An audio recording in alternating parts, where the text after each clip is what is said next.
Thank you so much for staying tuned. Yes, I have two gentlemen here with me in the studio, vibrant youths and, of course, political analysts. Join me to welcome Samuel Ehigato. Samuel, welcome to the show. I appreciate your comment. I believe you've been watching and listening to the first discussants, their views and opinion. Sitting very close to Samuel is Festus Osarabo. Festus, welcome to the show. Now, the cross of this segment is to talk about national issue, talking about the security situation. Before we dive into that, I believe you have a word or two to say about the situation in the Edo State House of Assembly. In fact, the polity in Edo State in general, and of course the Abuja effect. Let me start off from you, Samuel. What do you feel about all this situation? Good morning. Good morning. Well, actually, I'll be watching the discussion, and I've been monitoring the whole situation from a very neutral perspective, all this while since it started. And I believe in the last interview I also spoke a lot about the issue. What I do expect, personally, this politicking in Edo State is being overheated. And the overheating, it is only a pity. It is being caused by the government in power, the incumbent government. Why? As a Democrat and as a technocrat that he came with, I expect much from him to be done more differently. I didn't expect him to be joining wares with people. Do you understand?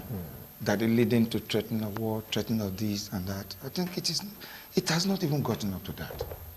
What I was expecting is the constitutional abiding, and which I believe even before the House of Representatives came and gave its own recommendation, I think most of us who are party leaders, who are party members, has already gave this recommendation. Why we gave this recommendation? We had been advising on this issue, a fresh proclamation. We wanted things to be done easy and right. In the first place, the Constitution states very clear in section 91, the House of Assembly should not be less than 24 and should not be more than 40. So, if peradventure in Edo State we have 24 members, I expected the 24 members to be inaugurated accordingly with all the necessity that is done. Because in as much as I know, most inauguration that has been done so far, it has been well publicized. So why are we hiding the inaugurations? What are we afraid of? In whichever way, we don't have a House of Assembly, for me, in Edo State.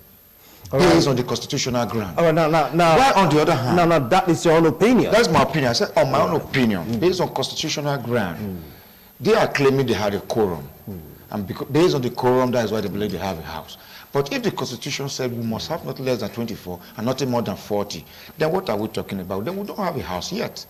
Because we have 24 in Edo State. I need first to react to this. You understand? Because the thing is that in the first discussion segment, they all argue that we have a house. And you say we don't have a house. Yes, to me, in my opinion. Festus. Based on the Constitution of Section 91. All right. Let me first speak in regards to the Constitution that said 40-24. Yeah. That is to talk about the numbers that Of the house. in In the house. That From the is house. talking about the quorum. If he say we don't have a house, going through or looking through the Constitution, he may be right. But truth be told, we have a house. I begin to see that we have politicians that don't sit to think before they act. If I was in this camp, you inaugurated the house today, tomorrow I'll call my people, still have our plan. Let's go and join them for peace to reign. Simple. We'll go join the house. In less than 3 months, we'll remove the speaker and put our man. So it's not about calculation. The governor per se have his fears. He wants his job to be secure. That office needs to be secure. But he made the first mistake before the election. during and immediately after the election. So what we are seeing now is as a result of politicians not sitting to think, plan ahead. The governor has made the big mistake. What Now, mistake are you talking the about? mistake was How? this. Before the election, you ought to know that the House of Assembly will control you as a governor. The House of Assembly can wake up and begin to give you fire. And if you are not careful, you'll be fired. So, he was supposed to do his calculation before now. So what he's doing now, to me, I think is not going to help issues. As an Edolite, I will tell them, they should come together. Let the truth prevail. We have a house already. Those in Abuja should come down. Come, let's settle with the house. What kind of house do we have? If they had joined the house before now, they would be having majority. So we all know the process of changing the speaker. There is no need to hide this thing. Some things will not still hold water. Even if there's going to be another proclamation, which I am sure might not happen. Even if it comes, the governor still have a lot of work to do. The man is surrounded by a lot of advisors that will tell him, this is okay, just do it. No. Our democracy has left what it used to be. We are in the new dispensation. That we must do things right. Some person will come and tell you, Shomole did it in his era. He went out with it because he was sharp, fast, thinking ahead. Very smart in doing things. Shomole will look at you and read you and say, okay, this man is going to act like this. Before you start acting, you will start his acting. So if Oshomole did it and went away with it, that is not to say Obaseki is going to do it and go away with it. So the governor, I am speaking to him as a person, the governor should sit, think of the way hard, meet different parties, that's the party within the APC, to settle this whole thing. If those in Abuja come back to Benin today and join the house, he's still going to be on fire. Because they have their plan orchestrated already. All they need is the house to activate it. I'm even surprised they are staying in Abuja. They are doing nothing there. If they come today, there's going to be fire in the house. So I am advising the governor, as a young politician, he should sit, think, reason, meet party leaders. I was going through the last rally he did. When he made some statement, I was shocked. That's to tell you, some persons are telling him, it's like this, do it like this. Don't forget, Shomole did it. That's what Shomole did. No. There are things that work for you that can't work for me. When it comes to reading, you might just scan a book and pass. Someone will stay with that book, skim, read all through the night and fail. So there are things that work for this man that can't work for me. There are things that are working for me that can't work for him. In politics, it's also play. Check why we're having Jonathan. Before one bomb, you see people shouting, Jonathan is bad, Jonathan is this, Jonathan is that. But what's happening in the country today? Some persons are calm, they are quiet. So Obaseki should go sit. No, Governor, calling with respect because the governor. Yes. Governor Obaseki should go sit, call political analysts, good thinkers. They should give him the way to follow. Those men around him, I must be frank, they're not doing him any good. That rally was a mix-up. It was not necessary. Okay. Thank you. Well, we went on the first discussant. They apart from Barrister Dele Benede that was towing the line of peace, the others were like talking about their own opinions and of course their own views, contrary to what you are saying right now, which is your own opinion and your own view. We're talking about peace right now because the ultimate is peace so that those states can go forward. The problem is that this is a huge distraction. It's a big distraction. That peace can be achieved. Wilson, it's a twinkle of an eye.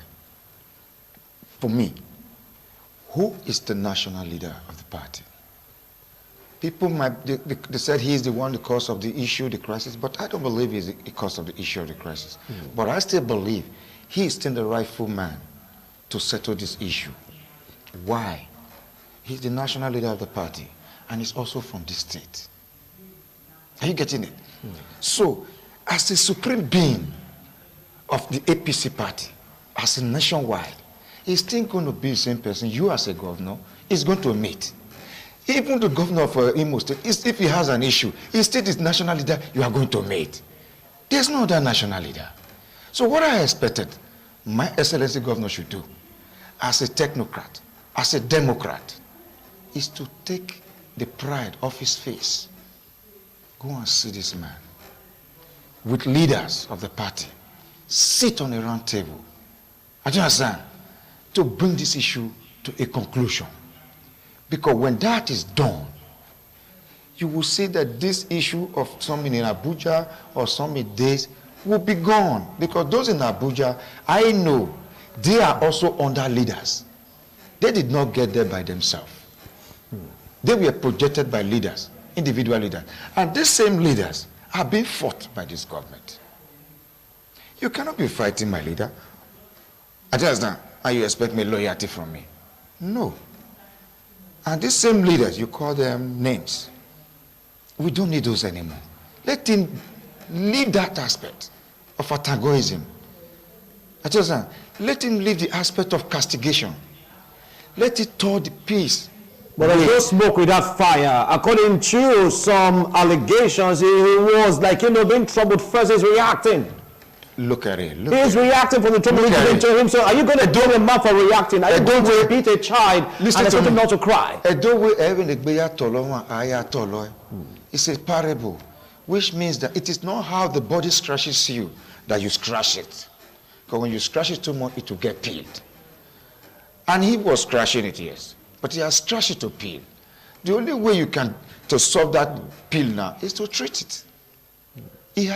This issue has crossed beyond an issue of you coming for second tenure or you're not coming for second tenure. This is an issue now of bringing APC to a fractional situation. And we all know the effect of fraction is destruction.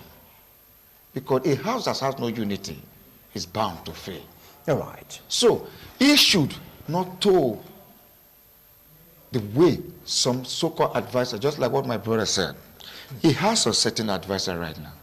And those advisors are giving him the wrong advice.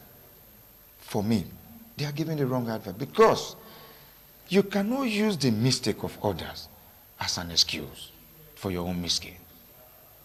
And secondly, the law said ignorance is not an excuse of law. Which means, if you know that this thing Oshomole did that time was wrong, it would be a toll of your part to correct the wrongs that were done. That's why it's a continuation government. Democracy has gone beyond aggression. Democracy has gone beyond the use of force. All right. It is the moment of dialogue. It is the moment democracy of majority. And we know where the majority belongs to. So he needs the majority as well. All I expect from him, even before, just like what my brother was saying, before the inauguration, is lobbying. He would have done that. All right. Using state funds, is that what you're saying right now, to lobby? Must it be a state finance? All right. I'll come back to you. He knows how to do his job. I'll come back to It's you. a political game. Now from a calculation first. He's not using state money right now. Is there an for end in protest, etc. sight to this crisis? I must be frank, there is an end in sight, but not close. Not close. The rally the other day did a lot of injuries. Let me talk about godfatherism in politics. Could you please project? We just can't hear you properly. If I was a nobody, somebody came on board, brought me on board, made me succeed in politics, he's my godfather. In education, the reason why we are still backward in education, I want to tell you this today. We don't have mentors. If you are a PhD student, a professor is supposed to mentor you. You sit in his office, he sends you on an errand, he gives you lectures to take. He pays you for it, not for free. Because you are always there, no means of making money. Now in politics, if in education there's going to be a godfather, or there is a godfather, in politics there is a godfather. Are you supporting godfatherism right now? Very well. Now, let's look at the problem we have. You're supporting godfatherism? Yes. Oh, okay. Let's look at the problem we have. Obaseki came to be the governor of this state. With respect. His Excellency Godwin Obaseki, our governor, our dynamic governor, came to be the governor of this state One man did the campaign like he was a madman, running around the nook and cranny of this state. There were supposed to be places Obaseki will go and they will stone him. If you see Shomole. His Excellency Shomole, you calm down. I was supposed to go into the state of the nation, talking about security issues like the political crisis in Edo State is taking over the discourse. But, gentlemen, you've heard your views and, of course, your opinions. I believe that the viewers know where your stand is or where you stand. I'd like us to just drop it for now because peace, they say, is the watchword. Give your own opinions, give your own views. You look for a way to build bridges so that Edo State can really go forward because this truly is a huge distraction. Now let's come out to the state of the nation, security situation. What is really going on? Because there were promises being made and Nigerians, when we talk about security, they are apprehensive, they are not satisfied. You get to hear numbers of persons being kidnapped, being killed, being manhandled, humiliated. How do you view this, Samuel? Well, crime has always existed in the nation. And crime exists in every civilized nation. The ability to reduce it, you can't stop crime. All you need to do is bring it to a minimum stage. So if you look at what is happening in the aspect of acclaimed, I do say acclaimed herdsmen, because I believe some criminals are using the same advantage of everybody now crying herdsmen, herdsmen. So some criminals are using the same name of herdsmen to commit atrocities in the name of herdsmen, hiding under it, because they're doing it, people shout herdsmen, they fall into their houses, nobody suspects them. So a lot of things are happening in that aspect too. Then the aspect of kidnapping, what do always lead to kidnapping? I think it's instability of economy. I think understand poverty, lack of self-satisfactions, because I believe somebody that have a job, somebody that's or have a good business, or got something doing, will not even think of kidnapping. So we got to think of the unemployment too aspect. I use a case study as a Edo State. We knew how it was a few years ago when the kidnapping issue started. It was, then suddenly it quenches down. What quenches it down? It was because most of the youths were engaged. Even though you call it an agbero work, but it's taking a daily bread home. You understand me? And over 60,000 people were on feeding directly and indirectly from that source. So now, those 60,000 people, you put them at home. They are not educated. They are not practical. When I mean practical, they do not have any technical job they learn, or handwork, whatever.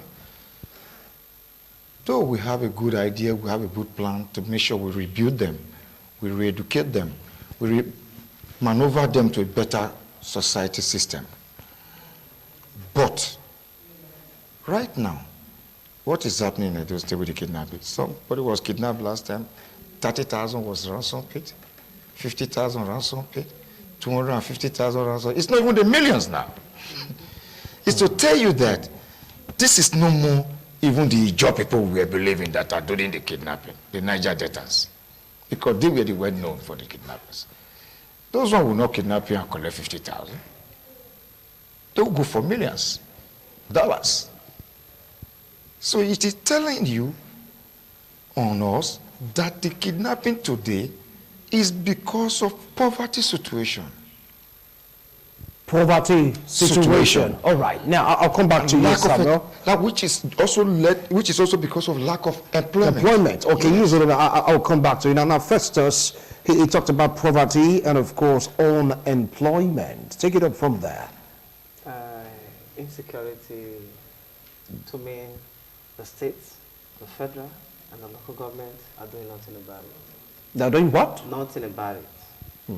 Unemployment, poverty, they are no longer increasing in a kind of an additional way. It's geometric. This is a country where we graduate You got a more job. than 10,000 every year. In Edo State, I don't think we graduate less than 5,000 every year. No job. We talk about skills. We have an NGO where we train people free of charge. But after training, where do you get 250,000 to start up the business? So, he's very right. Poverty, unemployment. And the government will come and tell you, like what is happening in Edo State, they'll tell you Edo job, Edo job, Edo this. They said it's giving job to 70,000 people. When I watch through the lens of my analytical view, I see that they've done nothing. What do you mean they've done nothing despite what is on the ground? Can't you see? I'm going to ask, can't these guys see what is on the ground right now? Let me tell you what's on the ground. Because you mentioned in Georgia, you mentioned 70,000 they're being employed, at least 70,000 plus and taken off the street. Is that not a That plus? is on paper. Let me give you this. That's theoretical, My NGO, not practical. the Nigeria Street Boys, in 4 years we trained more than 150 individuals. We meet one day and I told them we've done nothing because we were just training. Free skills acquisition. This one you can bake, you can barb, you are not a mechanic. But how do you start? Without You know, finance. it becomes more dangerous for you to train them and no job for them to start with. I don't know if you're getting me. Now this person has been harmed. If he's not given a mix to start producing what is going to hit, what is going to keep him busy, depression sets in. And when depression sets in, my little suicide that we are seeing. If he's not ready for suicide, the level of perseverance is very low, we'll go to the street. I was listening to, it should be ITV radio. They were talking about how some people went to Osun State, I don't know, or in the name of they were going to sell a SIM card. They duped the people. When they were giving the news, I called my friend and I told him, listen to this news. You know why I asked him to listen? Far back 15 years or 10 years back, I met people discussing issue like this. We were all graduates. No job, we were on the street. What were they planning? Crime. So if government actually want to fight insecurity, let's leave the S-men issue down first. Yes. We have to work on our economy. Straight we have away. to work on our economy. Then after economy, let's see what's happening in the educational system. How patriotic are our lecturers? What is their level of integrity? You are in a school where you see a man that received 400,000 driving a car of 4 million, having a house that worth 40 million. Now you are a graduate, no job, you're going to think, how come this man is wealthy? You're not sure he might have done something like this. So you doing it will take you nothing. But if you have people that educate us with integrity, you want to follow that line. So government should do more to revamp the economy. Let's work on it. Then those that are graduating, we should employ them. If we are done with this, we're going to talk about the yes-men. And the yes-men actually, yes, they are here. But within ourselves, what are we doing? All right, our time is up. You're going to use a minute to summarize. You know we can still we'll take all that time to discuss extensively on this matter, but for now, our time is up. You give your last line on this discourse. Well, Wilson, as you said, the last line, I will speak on both issues shortly. Yes. First and foremost, about the Edo crisis. I plead and I advise my Excellency, the Governor Obaseki, to toe the line of reconciliation, to take away pride and settle this issue and avoid wrong advisors. That is on the aspect of the Edo crisis. The aspect of the insecurity of the nation, I think the government just got to do more and more and more about employment of the youth, about the engagement of the youth. It is not even only with jobs alone you engage the youth. You can engage the youth with sports activities. can engage the youth with different activities, that these activities might lead to their own employment, might lead to their own survival. Yeah. I do understand? Through those means. So I think the last and not the least, we have been training and training and training. We might have trained 70,000 people, but how many of the 70,000 people are working under what they were trained for? How many of these 70,000 people are really empowered with that what they have learned? That is a big problem, because you can't train me now. You didn't give me the finance to continue. Maybe you train me on a computer engineering now to fix computer and all this. And I need computer, I need all these things. How much is a computer? 170,000. And I finished the training. I don't have a computer. I don't have anything to start the job. I don't have money for store. There are so many things that are attached. It is not just about training. When you train them, as I knew in Germany then, when you go on such entrepreneurial course, as you come south, there's this bank of industry. Giving you money. They give you a loan. All right, to thank start. you. Thank you. Those are things the government should be thinking now. All right, thank you. To motivate this youth. Thank you. Thank you so much. Our time is up. Our time is up. Not to worry, our discussion is a continuum. You don't have time to give your last line. I know you really want to say one or two things, but our time is up. Not to worry, you have full opportunity to come really talk more on this particular discourse. Gentlemen, thank you so much for your wonderful opinions and of course for your views. Like what we said before, it's entirely their own opinion. It has nothing to do with ITV Radio. The first set they were for, this set is not for. Let's leave it as that. Advices we are giving, the way forward is peace, peace, peace. For security situation, employment, more employment. Bye for now.